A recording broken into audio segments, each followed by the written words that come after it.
welcome back to the channel, Foo. Thanks for tapping in. Don't forget to share, like, and subscribe. Let's vlog videos like this. What and why is this? Y'all gonna see in a second. This guy's driving, obviously. I don't know where this is at. I think it's in Russia. I'm not sure though, and I don't know when. But you see that? Like, what is that on top of the mountain? I wanna know what it is and why it's there. At first it kind of looked like an interdimensional being because it looked like it had two legs, but I'm going more towards portal. Like, this thing looks like a portal, but I don't know, and that's why I'm sharing it. Look at that. Y'all see that? Y'all see that? It definitely has a glow to it, right? It's definitely powered up in some way. What is that, y'all? Like, this is why I'm sharing it. I'm going more towards a portal on that one. Look, you see? I'm calling portal. I'm calling like an interdimensional portal. That's what I'm calling on this. I don't know what y'all think, but what y'all think?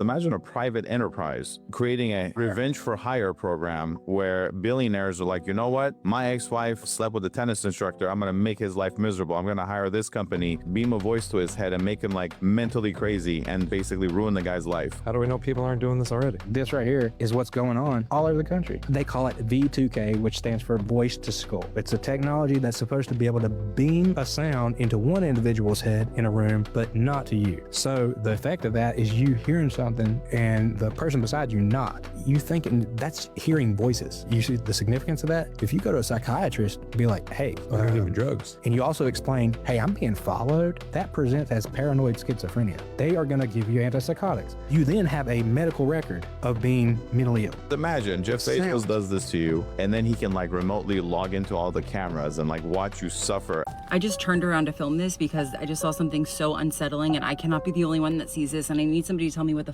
this is. What the is this? Am I seeing things? Is this Dracula? Oh my god. What is this nefarious? What is this?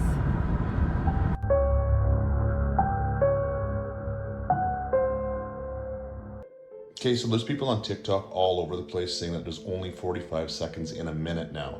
And somewhere in 2020, something happened. Anyways, I'm a little bit of a conspiracy theorist, but check this out. The 1 Mississippi, 2 Mississippi, watch how many seconds are in the minute. All right, here we go. 1 Mississippi, 2 Mississippi, 3 Mississippi, 4 Mississippi, 5 Mississippi, 6 Mississippi, 7 Mississippi, 8 Mississippi, 9 Mississippi, 10 Mississippi, 11 Mississippi, 12 Mississippi, 13 Mississippi, 14 Mississippi, 15 Mississippi, 16 Mississippi, 17 Mississippi, 18 Mississippi, 19 Mississippi, 20 Mississippi, 21 Mississippi, 22 Mississippi, 23 Mississippi, 24 Mississippi, 25 Mississippi, 26 Mississippi, 27 Mississippi, 28 Mississippi, 29 Mississippi, 30 Mississippi. So it's 6 or 7 seconds faster than me already. So it'll be about 15 seconds faster than me on the whole minute. So it's only 45 seconds how we used to know them using the 1 Mississippi, 2 Mississippi. It's weird, but it's real. Was Roswell a UFO crash or just a weather balloon? It's not a weather balloon. Okay. The way I usually, when people ask about Roswell, I say, do you think that the 409th Air Force Wing, which was the only wing trusted to handle nuclear weapons, would misidentify 12 football fields worth of wreckage from Roswell to Corona, New Mexico, where the impact actually was? It was in Corona, which was just about 75 miles north of New Mexico. Do we really think that the only Air Force squadron trusted to handle nuclear weapons would misidentify 12 football fields worth of wreckage thousands of testimonies later for a weather balloon? He says the sun's cold, the only arcing, it's empty, it's a black. When you see sunspots in the sun, which I can see just by sun gazing, I see sunspots, black holes, it's because the sun is empty. It's a portal. The moon is empty. You can see on the new moon, you can see a ring and there's black and you can see it's a hole. Clearly it's a hole, you go through it. Oh, you're telling me there's no moon there? There is. There is. It's not a solid object. Is that what? Is that? I mean, not solid as we know solid. It's a more attenuated transcendental material. Atoms can act differently when they're in a different dimension. This It's is transitive. amazing. What you are seeing there is the dance of the gods, the moon, the sun. These are gods. They are gods. They are archangels. The Jews, they'll tell you in Kabbalah, they'll tell you the moon is Raphael, Mercury is Gabriel, etc. The sun is Michael. They say the sun is 93 million miles away. How far do you think it really is? About 60 to 100 miles.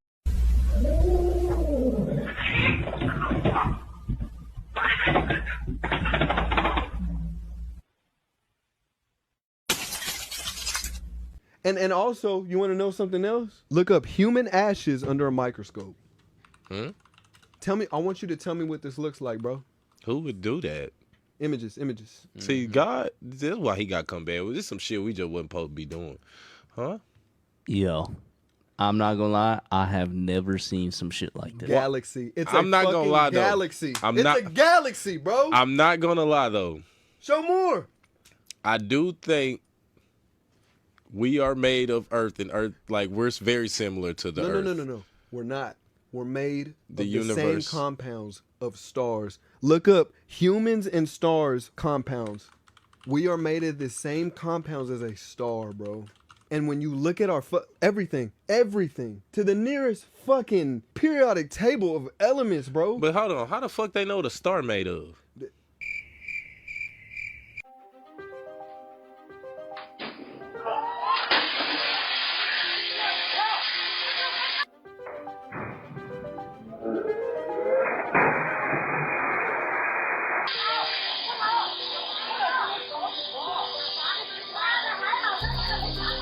She definitely installed that AC unit. So the Ultraterrestrials, I'll just tell you. The Ultraterrestrials, I think, have you heard of the P-52s and the P-47s? Do you know what that is? They're us from the future. They're from here. They are you. They are me. They're from here, from the future. P-47 is present plus 47,000 years. P-52 is present plus 52,000 years. And basically there's a calamity, right? So there's like a apocalypse scenario in the near future. It wipes out most of like everything, man. And there's the ones that go underground and survive, right? And then there's the ones that somehow stay on the surface and miraculously don't die. 40 is the bid so far. Park your car where you are. Hitch your wagon to a star. I'll be 20. 20 is bid. Yeah. Going? Going? Gone. I got them the whole world time got. Gimme. Oh, the money, huh? The cash. Here, you got a few. Thank you. So what is here, what? I'll pull gravity out of the height and see what happens. I'm excited to be here. Every day that I have on Earth is a gift and a blessing, and I'm very grateful for that because, frankly, people are disappearing. Scientists are going missing. Now they're saying they're going to investigate this. The president himself is saying they're going to look into this and see if anything's going on. It's a little bit scary. I got to say, it's a little bit scary, but you guys knew that I might still show up even though it was last minute and I've had a really rough week. That's kind of like every week, but somehow we keep on making it through all of this. David Wilcock has passed away. So David was a well-known figure in the UFO UAP community. He authored a number of books. He appeared on a number of shows, including Ancient Aliens for years. And according to the Boulder County Police, he has unalived himself. Let me read you the report. So according to Boulder County Police, a 911 call on April 20th for what they described as an unknown problem. Dispatch suspected a mental health crisis.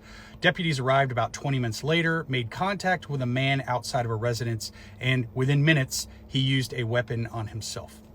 He was pronounced dead at the scene, and authorities say no one else was found on the property. Detectives and the coroner are now investigating, and the official cause of death is still pending. Rest in peace, Mr. Wilcock.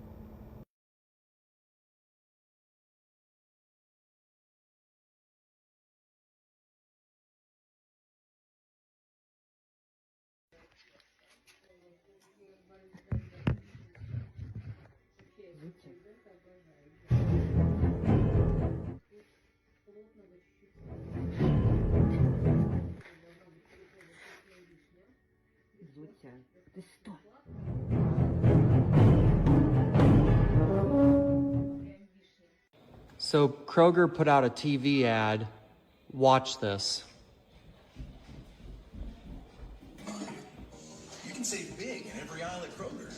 Right now, USDA choice bone-in ribeye. Are those bugs crawling across that meat? I can't believe it. If you look right there, how did they miss that? That's disgusting. Sorry, Fox News is trying to say that this is one of the downed pilots that was rescued. That's the DoorDash lady. Why did you say if? Why did you say an if though? Because it's in the file. wake up. Because if you don't say allegedly, my opinion, or if, you're gonna sued it or die. So you should say it like I'm saying it. Oh, allegedly. Okay. There you go. I mean, I'm just asking. I'm just asking. And I'm just giving you advice because Rock Nation gave me that secret. If allegedly, opinion. Use those three always, even if it's a fact. Wait. You said who gave you that advice? When I did my deposition with Megan Thee Stallion when she was suing me, I finished my deposition. They were like, you know what? I like you. You're a nice Jewish kid. Next time when you're saying shit online, just say allegedly or in my opinion, and you're good. Who said that? Rock Nation lawyer. He told me.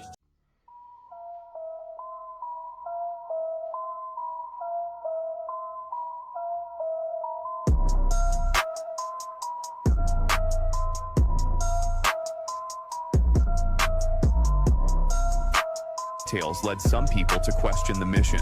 Weren't wearing oxygen masks.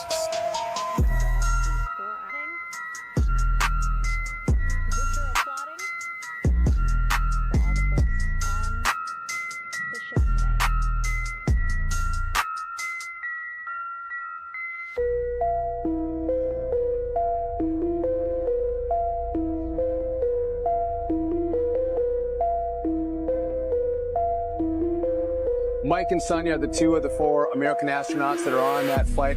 They're right out of central casting.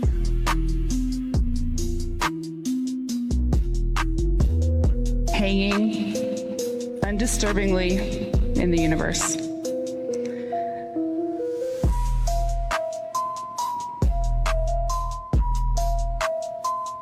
Uh-oh.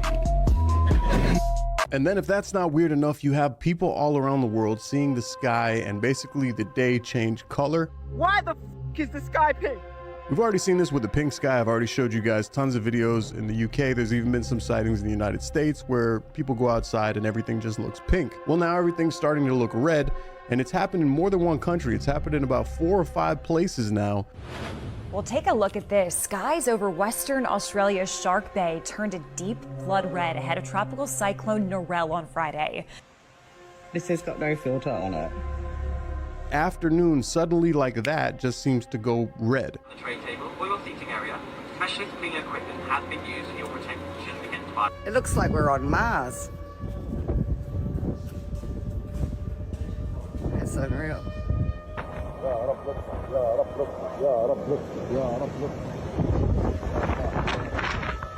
Imagine you wake up and your kid is standing at the back door near the porch and they're like, hey, have you seen the blood red backyard today? Red skies. Anybody else seeing this? Did you like it? Central Illinois, Chinoa.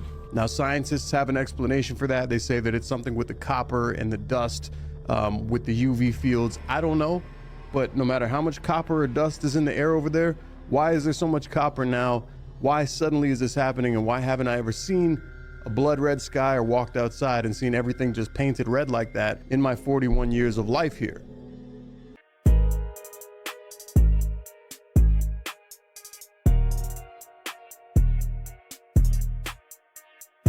Really weird that look like ownership rather than friendship. My life is in danger. Found dead at 34. Becomes 11th mysterious case. Amy Eskridge did not work for the government. She worked for her own company. The day after she, herself, her institute is shut down and the web page is taken off the internet. Exotic Sciences Institute, also known as... Okay, the Gravity Research Institute? Yep. She was working on anti-gravity. This was during a podcast, If you stick your neck out in public, at least someone notices if your head gets chopped off. If you stick your neck out in private, they will bury you, they will burn down your house while you're sleeping in your bed, and it won't even make the news. That's why the Institute exists. With Amy, what was interesting was there was no police report of her self-inflicted gunshot, no autopsy, and rapid cremation was ordered. I just wanted to make note that she is dealing with NASA a lot in what she's doing. They even did pull back in 2020. She was going to be planning to present novel foundational work regarding anti-gravity, but she needed approval from NASA. It gets to things that defy gravity, and you wonder where the technology comes from and if it was emanated from things that are not of this earth that we're in possession of. It gets weird, but it is a real physics concept and something that there's a lot of people who believe they have some evidence with it as well, that we do have it. And SEX is not jump. SEX is spinal energy excretion, which is your permatosa and your ovum that comes from here, travels up north to the brain, feeds your brain and your nervous system, giving you balance. And the golden vital libra inside the ovum and the spermatozoa that generates your spinal cord and your brain. That's Hiram Abiff, the Masonic Lord. That's what gives you your physical power, a golden substance. You don't have to believe me. Tomorrow night or morning you get up, turn around and look at your sheet. It's yellow. But if you got off that night, you know, if you didn't, it's in your drawers. Excuse my vulgarity, but I'm trying to be clear here. Okay? You need that energy up here to synthesize your nervous system. Well, this wasn't on my bingo card, y'all. An Oxford scientist suggests that DNA may function like an antenna receiving signals from an external field. A week later, his lab suddenly closed for renovation. Is it a coincidence? I don't know. Let me know in the comments. Am I 100% human? No. I'm the shapeshifter.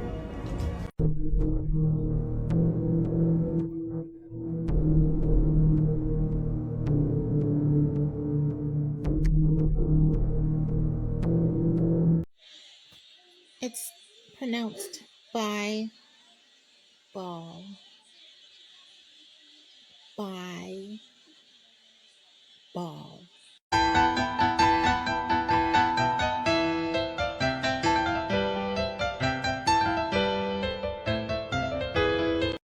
Secret pizza party. Pepper, then you're gonna love this book.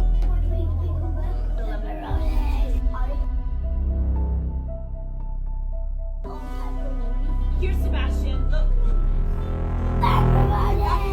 The end. This building in Nebraska will have you questioning everything you have ever been taught.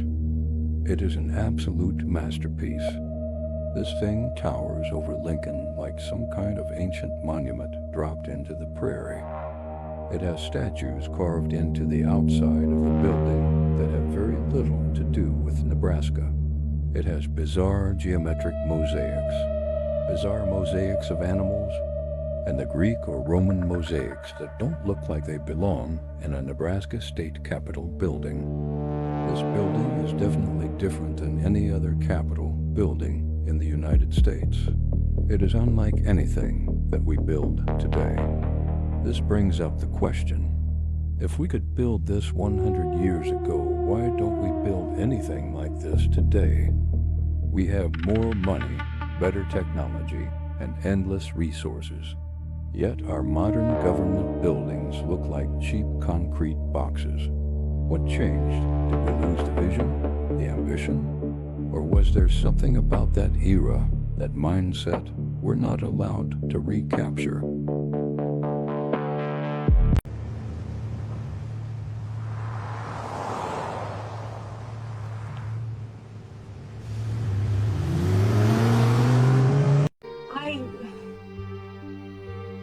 I just wanted to tell you that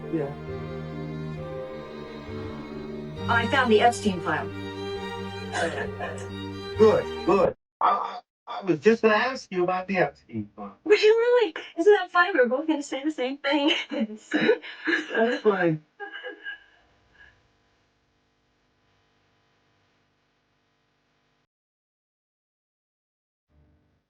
The past 3 days, it involves the CERN Hadron Collider. When they slam protons, I don't know if I told you this the last time, they can do an effect. They call it the Groundhog Day effect, just like the movie. And if things don't go their way, they can go back to the last slam, whether they did it yesterday or 3 days ago or last week. And then they can correct things. But you do not remember unless you have a chip in your brain. A certain kind of chip, which I have, and many of the other ones do have, and they're multi-use chips. They do multiple things. They transfer consciousness and everything. Now, you people, normal civilians, would feel a strong deja vu. If they do it a third time, you remember everything. You could even remember lottery numbers. Whoa, that was cool. But we are only in the second time through, and I'm very certain that we have already done this. And I don't know what I said to piss them off, but... The popular pasta sauce company Prego is joining the tech world by officially launching a device that sits on your table and records dinner conversations. Technology reporter Mike Dubusky is tracking it. All right, so what is this Prego pasta sauce collaboration all about? Yeah, so this is a device that's called the Connection Keeper. It's like a small little puck that's designed to sit on your dinner table and record your conversations. It's a recording device at its core. And Prego has partnered up with an organization called StoryCorps, which is a nonprofit that basically collects stories from various Americans and preserves them at the Library of Congress for posterity, for historical purposes. Prego's idea is what better place to find American stories than around the dinner table. But Kira, of course, every time we talk about recording devices, there are some privacy questions that go along with that. Namely, why would you want to record your family's dinner conversations? Well, Prego says that this is actually a pretty low-tech device at the end of the day. There is no connection to the internet. There's no Bluetooth, so it doesn't connect to your phone. If you want to upload this audio to StoryCorps, you got to do it the old-fashioned way. You have to plug it into your laptop. And this is pretty unique for a device in 2026. There's no artificial intelligence. Prego says they plan to build less than 100 of these devices, and they go on sale next week for $20. You also get some pasta and, of course, pasta sauce along with it. Am I going insane? The sauce is wearing a wire. You can disappear and reappear somewhere else. In the quantum world, you can walk through walls. You can penetrate barriers effortlessly. It's called tunneling. People who have died in our universe might be alive in another in the quantum world. And when we walk across a room, if I were to walk from here to the camera, the quantum world says I can take an infinite number of paths to get to that camera, including a path might include me leaving the house, walking for 3 miles, coming back, and then walking up to the camera. In the quantum world, all of those things are possible. Now, do we live in a quantum world? Well, we live in a Newtonian world where we know certain things, that if I drop this, it'll fall, right? There are certain things we know. But the quantum world is something that takes over when we get really, really small and really, really big, right? And in that quantum world, all those things are possible. My belief, and we can get to this possibly in a Substack conversation, my belief is that people who are energetically dialed in ways that I don't understand, people who maybe are mediums, people who are receiving information from other places, my amateur analysis is that they are tuned into some frequency that allows them access to quantum fields. That when they're saying I'm getting information from people who are dead, it's not necessarily that they're communicating with the dead. It could be that people have an access to a quantum world that allows them to see things that we don't see in this reality. That's the quantum world.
Markiplier's mom said some of the strangest things about him that make him sound like he is a otherworldly being, Mike. She wrote a book about him that's called Markiplier from Korea. It's super freaking weird. You're thinking it's gonna be funny little stories. But his mom literally described him and said, in another life, he was supposed to be the second coming of Jesus Christ or Buddha. She also said if her family would have sided with North Korea, it was supposed to be his destiny to be the leader of North Korea instead of Kim Jong-un if they stayed. Really? Yes. This is where it starts getting weird, Mike. It starts getting almost scary. His mom says, as if he's Pennywise, Mike, to Mark as a child, the past, present, and future literally were all one. And the reason why she said time just seemed that type of way to him, he would answer questions hours later as if it was the first time they asked it. Also, his mother said and other friends said, Markiplier's, his nightmares would be so severe that even if you laid next to this, you would share the exact same nightmare that this dude would have. That's actually insane. That's what they said. His mom even said this. Why would your parents come out and make this war about you, Mike? No, really, like really think about it. His parents are foreign. That's crazy as fuck, yeah. She literally even said he would answer questions before they were asked. She even said, I didn't even think Markiplier was capable of crying until he got like his 8 million award or whatever. Like she said, I didn't think he was able to cry. That's crazy. She said when he was a baby, he didn't cry at all. Mike, it's just too much, bro. Yeah, no, come on, insane. dog. That's insane. I don't know. I just wanted to tell you that because I just thought it was very interesting of like, imagine having this type of lore and why would my mom be the one spinning it? Yeah.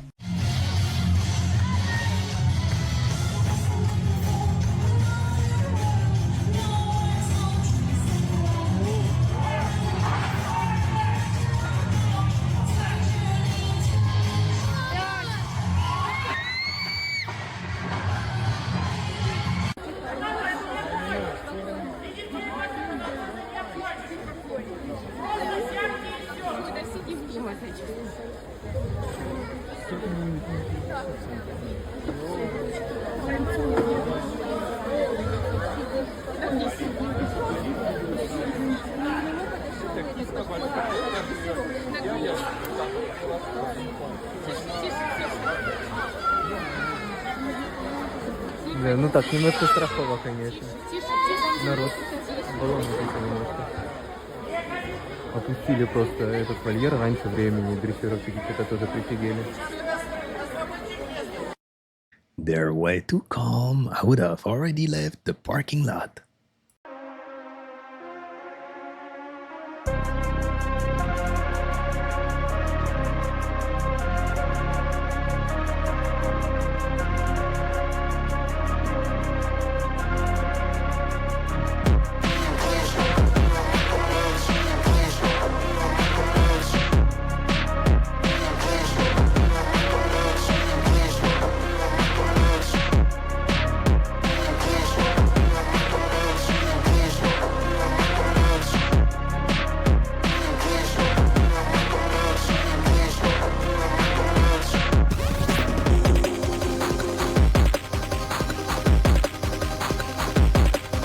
Diagram is from the United States Patent and Trademark Office.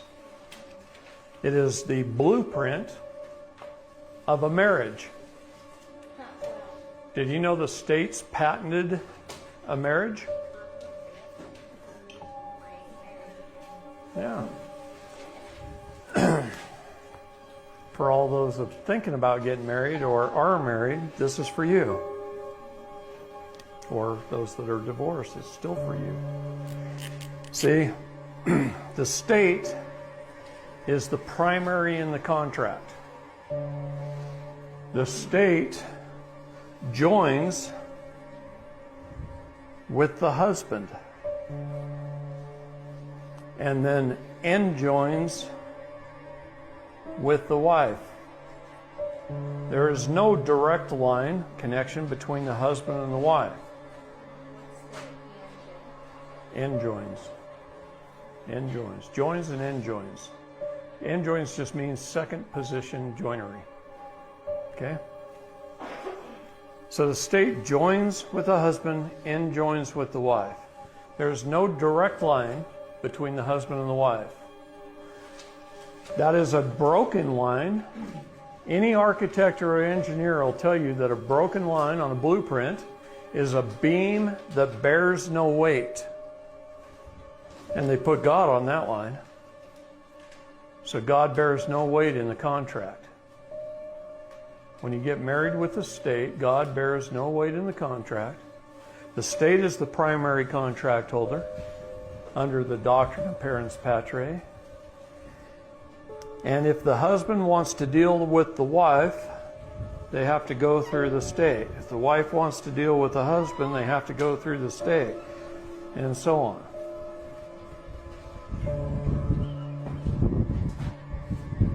Yeah. Yeah. And they tell you you have to get a divorce if you want to separate. When you get a divorce, you're still under contract with the state. So you still have to work through the state. Even if you've been divorced 30 years, you work with the state. They get involved in every aspect of your life between the two of you with the state.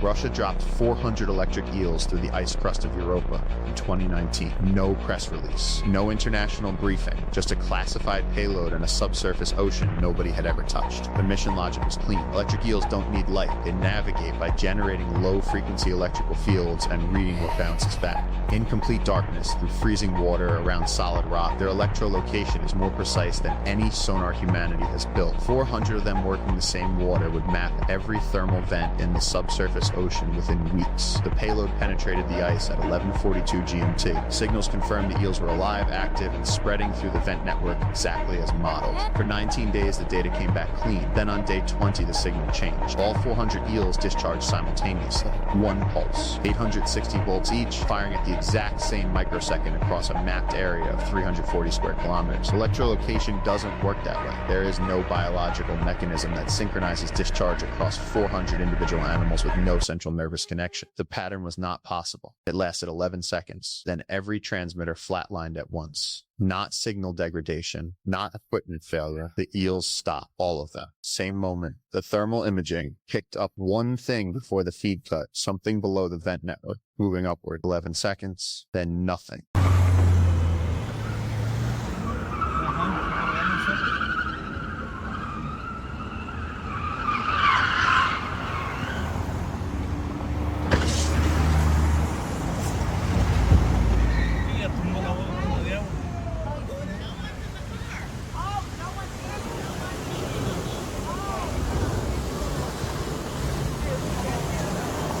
You recorded everything but the best part.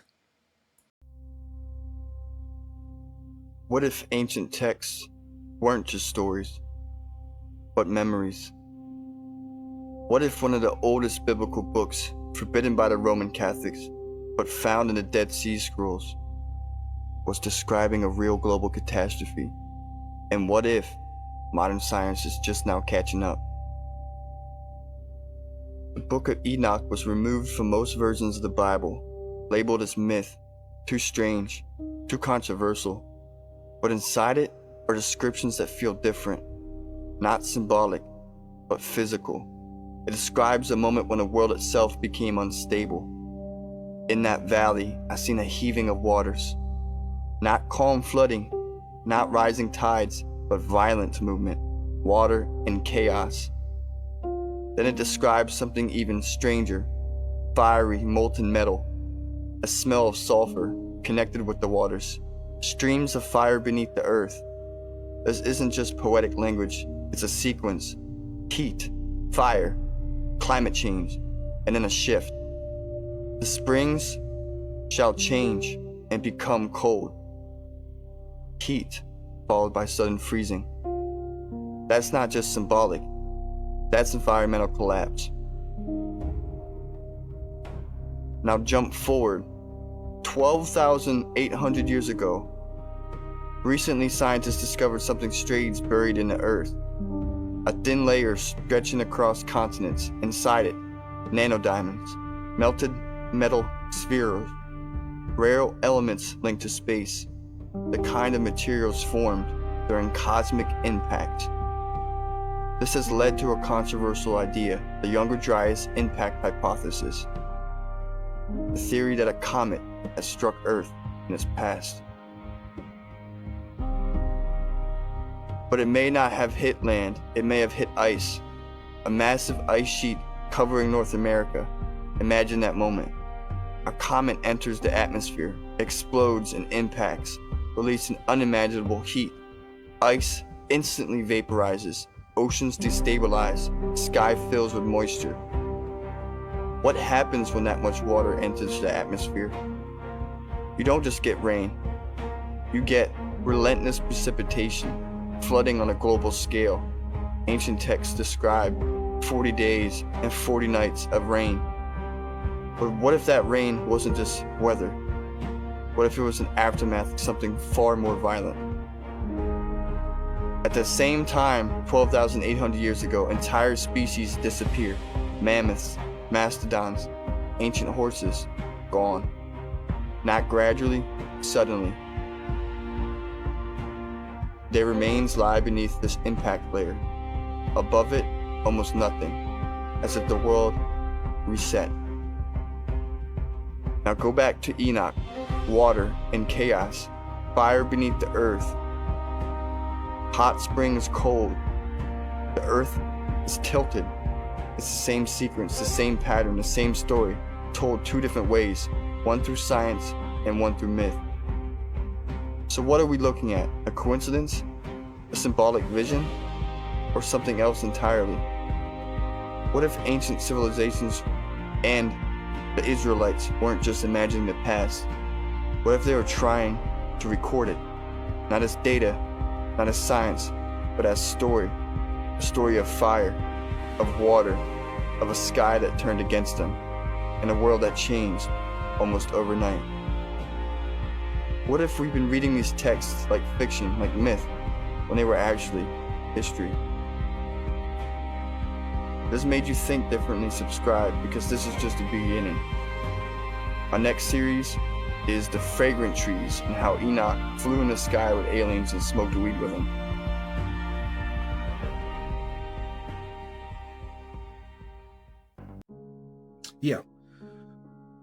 Yeah, hold on. Let me see. So maybe it was about 67 years ago, there was a colonel who worked for the military. His daughter ended up finding a picture of what one of these creatures looked like. And this is the picture right here. You show it to the camera.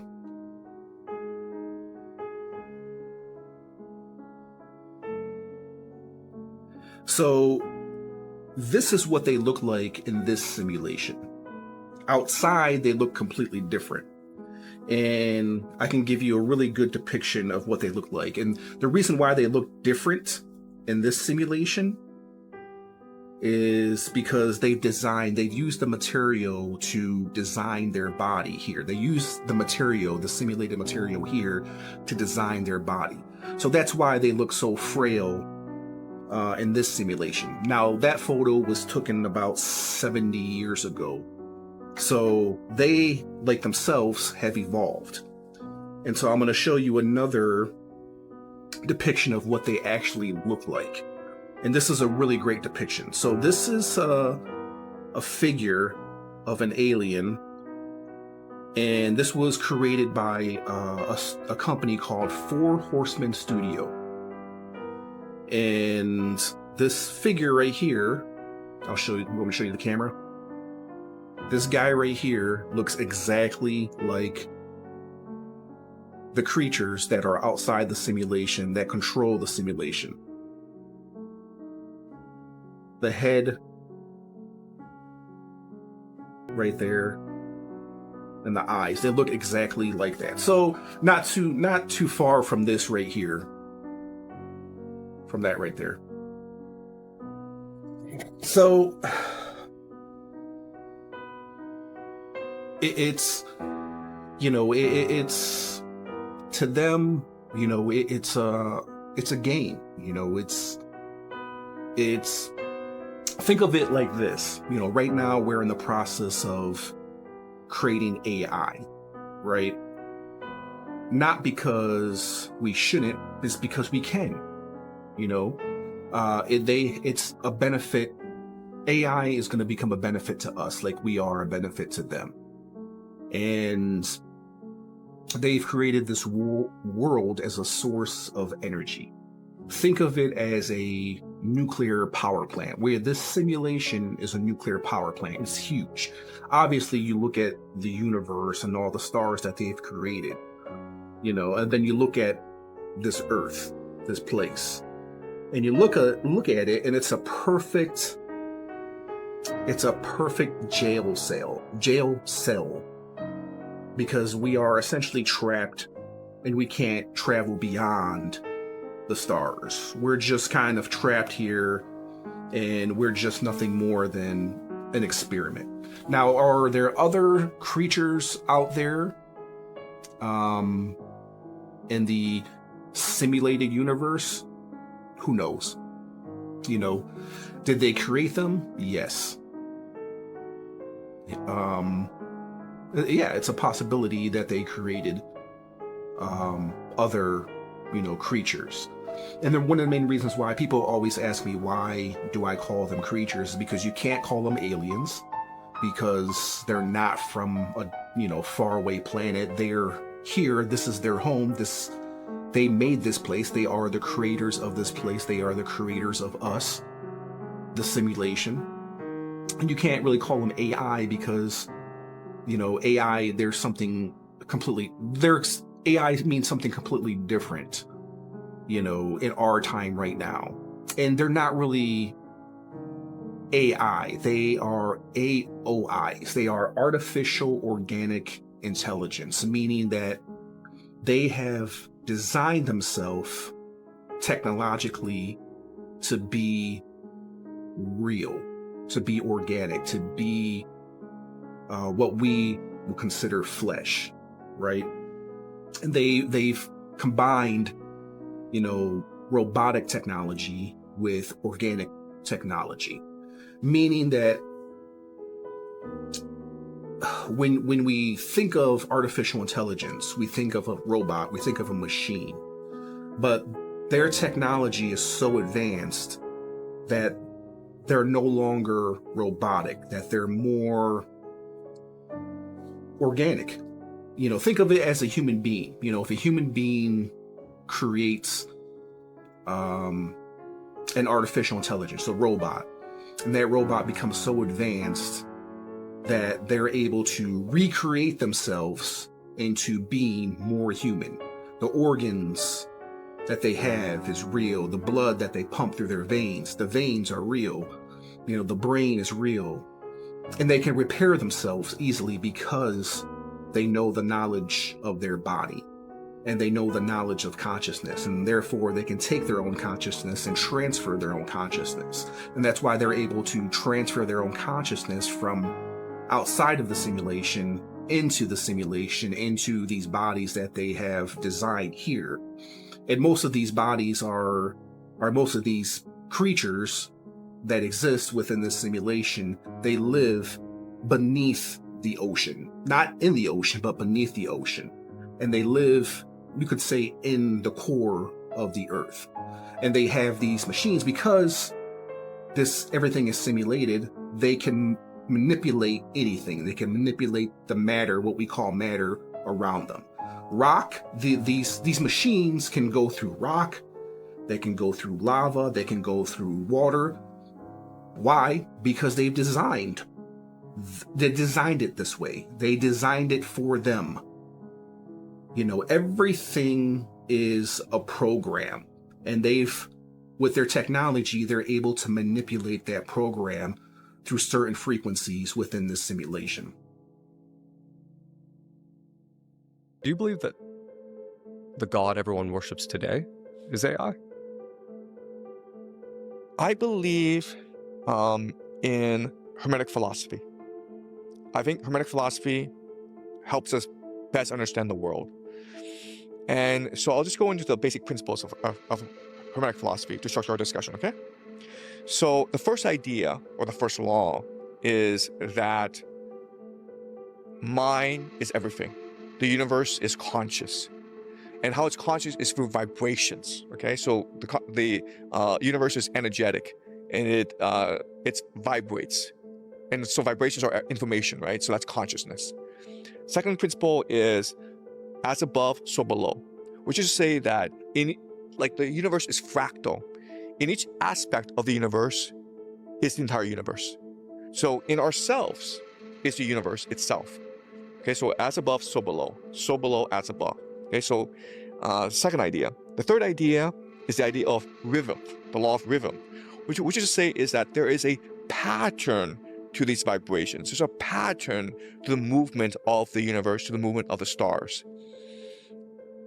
Number 4 is the idea of correspondence, which is to say that there are different dimensions, okay? An infinite set of dimensions that range from the material to the divine, okay? So the body, the heart, the mind, the soul, these are all different aspects of, these are all different dimensions, okay? They all correspond to each other, and that's what enables our individuality, right? Then you have the law of cause and effect, where if we assume that the universe is conscious, it's fractal, it's interconnected, then whatever I do impacts you in a certain way. It's almost like the butterfly effect, where through individual action, through individual faith, we can impact the universe both in a positive or negative light. But our actions do have consequences. Then you have the law of polarity, which is to say that for every thing, there's an opposite, right? So think of yin and yang, think of thesis, antithesis. Whatever there is creates something that is opposite, okay?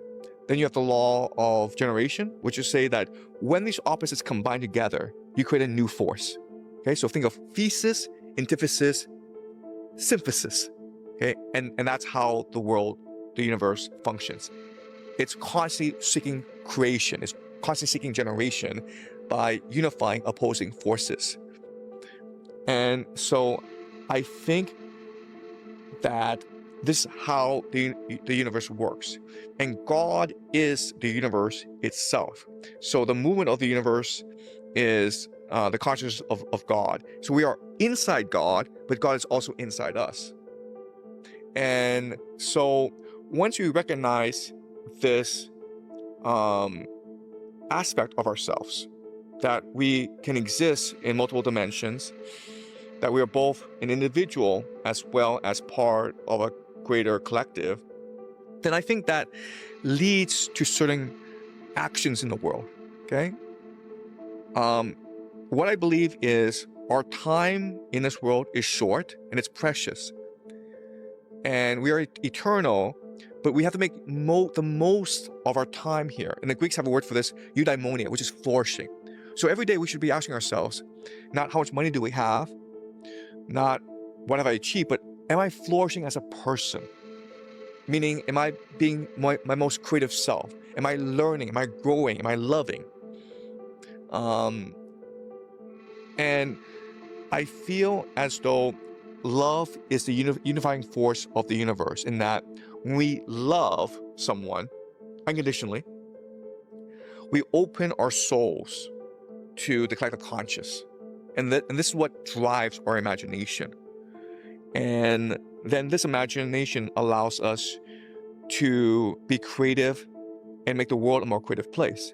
Because again, what happens in our mind, we're just a fractal. What happens in our mind is reflected throughout the universe. So if we are creative, the universe becomes creative itself.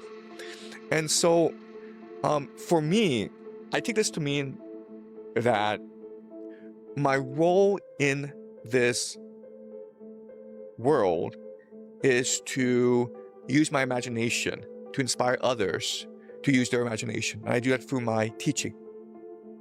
But that's how I conceptualize my role, given my understanding of the universe.